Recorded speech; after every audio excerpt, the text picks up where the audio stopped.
sont arrivés de Francfort.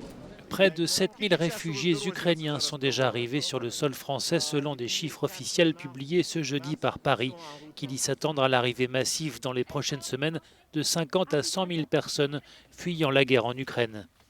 C'est le cas de Ludmila et de ses 2 enfants. Ils viennent d'arriver à Lyon après un voyage d'environ 30 heures en voiture. Donc vous êtes Je viens de Chernivtsi. Oui. Normalement, on est resté là à la frontière de Roumanie. On est resté 3 jours. Et maintenant, on s'est arrivé ce matin ici. Le monsieur qui est venu nous prendre. Bonjour. Comme Ludmila, de nombreuses femmes ont fui l'Ukraine pour mettre en sécurité leurs enfants dans l'un des États membres de l'Union européenne.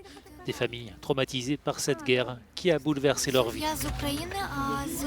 Alona raconte son long périple. À la frontière ukrainienne, ils sont restés 4 heures. 4-5 heures, elle ne se rappelle pas. Et на румунському?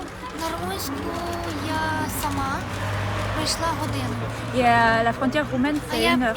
Parce qu'elle était à pied. Bon courage.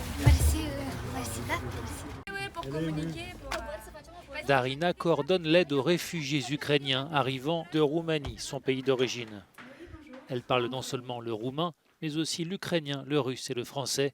Son soutien est précieux pour les réfugiés. J'espère que le conflit ne durera pas longtemps et toutes les personnes qui sont ici, ce sont temporairement et qui vont rentrer chez eux. Il y en a beaucoup qui viennent juste pour protéger les enfants surtout. Moi j'ai dit si chacun aide un seul réfugié, on sauve l'Ukraine.